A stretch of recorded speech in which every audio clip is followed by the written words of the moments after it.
splash riser, gubbins and instructions, skeg, foot pump,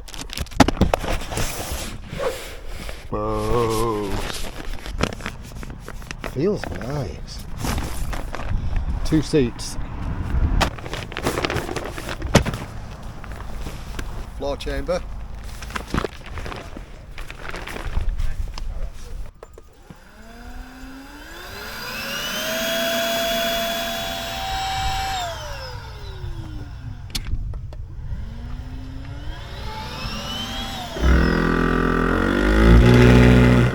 I have to say, this bag is a nice size, and if I can get it back into this at the end of the day, I'll be quite impressed.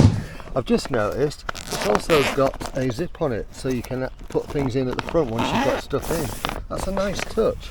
On the back of this, you've got chest strap and some nice padded carry handles, and a hand carry handle too.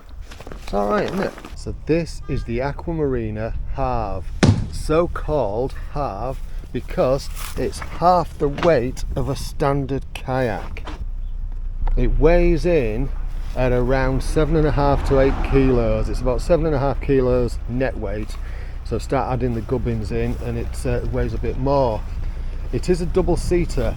There's the other seat. I'm going to be paddling it solo, so I positioned the seat in the middle. I strongly suspect these clips won't last and will need to be replaced. I've known that happen with the Fawn.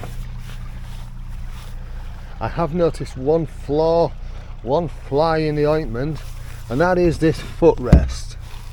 If I sit in there, that's about as far down as the footrest will go, and my feet don't touch it, and that seat needs to be roughly in the middle, and that's roughly where it is. So for a solo paddle, footrest doesn't really work. Not that I can see at the moment. Anyway, that's fixed in. The attachment point for the footrest is fixed in. There's nowhere else to put it. So yeah, not sure about that at the moment. I might find a way around that. If I do, you'll see that in future videos. Gotta admit, I like the look of this.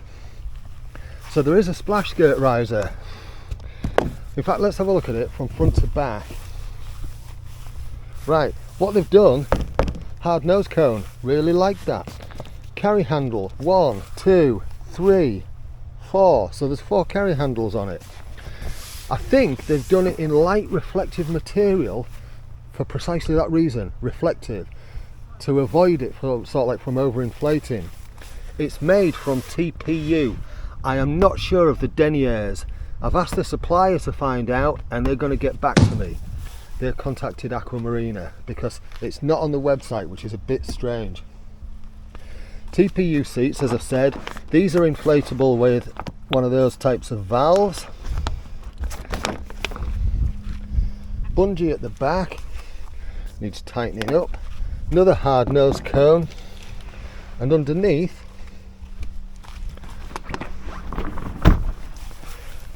we have twin skeg mounts, and almost forgot, scuppers, so you can drain any surplus water off, and they're quite nicely sited in the middle of the boat there. Now if you look at that, if I step back, I know because I'm on a bit of a hill there that does skew out a bit, but it has got quite a nice kind of rocker profile, so it should handle going through some light waves relatively well. Let's get it on the water. Right, and I'm out. I've just set the old watch-a-rooney going so that I can measure speed and stuff like that, do a little speed test. I have repositioned the seat a little bit, and I can almost touch the footrest. I've just moved it forward a tad. I've put both skegs in, so I'm trying it as it comes.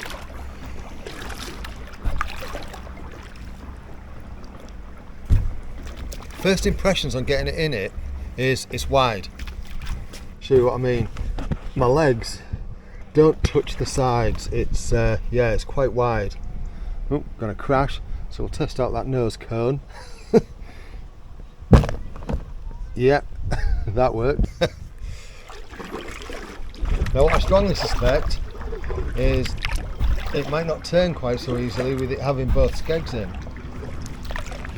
And it's tracking quite nicely, but as you can see the nose is yawing a little bit.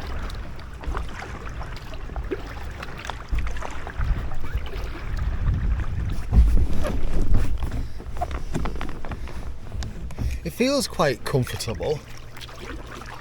In other words, the back thing feels, the backrest feels supportive, and it doesn't feel too bad under your bum. I might have just made a mistake there and shoved the seat too far forward. There we go. I'm crashing all over. This is what happens when you do real reviews in the field, on the water.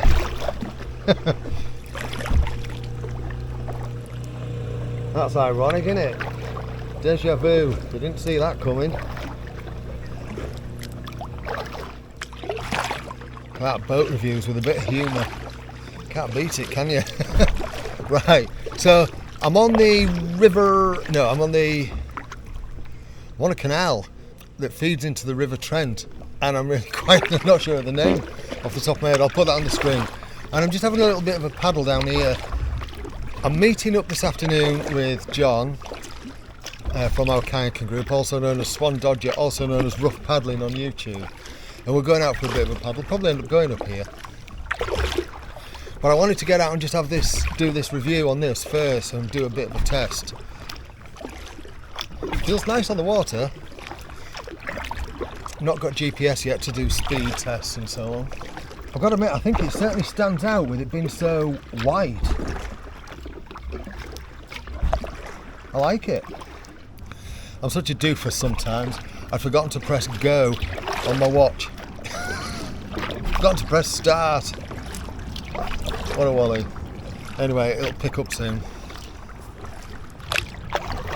But as you can see, it's moving quite nice, and I'm not hammering it by any stretch. I'm just taking steady strokes.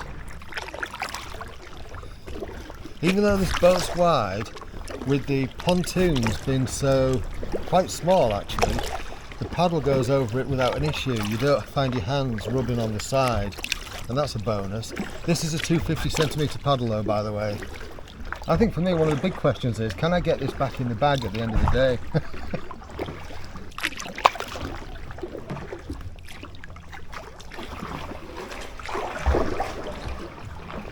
One of the things I've noticed about the skegs on this is I've ploughed over a load of weed, and it's I'm not dragging. It's got weedless skegs on it. Let me show you what I mean. So there's a load here, and I can feel it pull initially, but then it just slips off. So let's have a look and see what we can do in terms of speed. Now I've got the wind behind me at the moment, but we'll see what we get up to. So if I just paddle steady away, doing about 3 miles an hour. 3.2, 3.3, 3.5, 3.4, 3.4, 3.5. Let's give it a little bit more speed.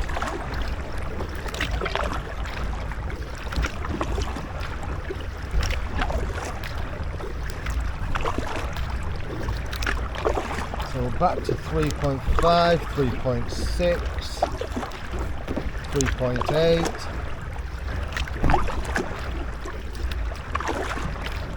3.8. About 3.8. That's not bad.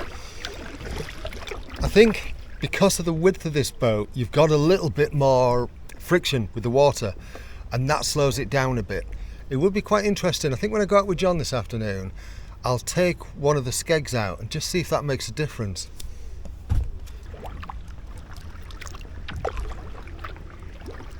Alright, well, I've just arrived back. I have to say, my first impressions are, I think for one person, this might not be a comfortable boat. I'm not feeling that comfortable, and it could purely be due to the setup, you know, of the seat, the way I've got the seat positioned. I might have to jigger about with that. This is horrible.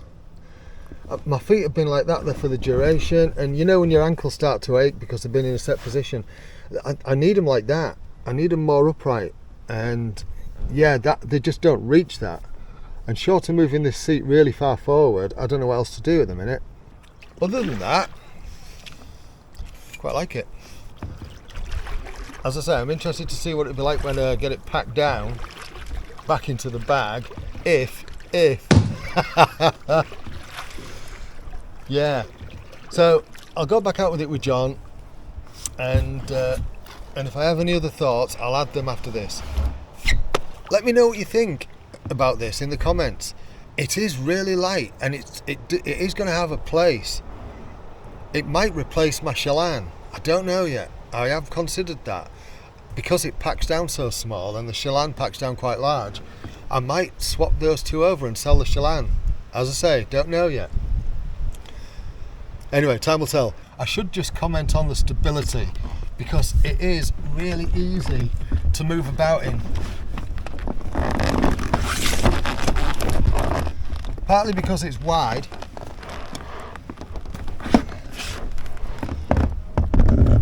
and partly just because of the general design. Can I get this back in the bag?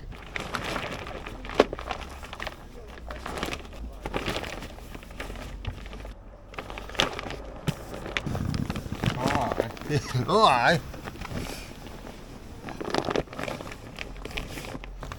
It does have a zip at the front for easy access that way.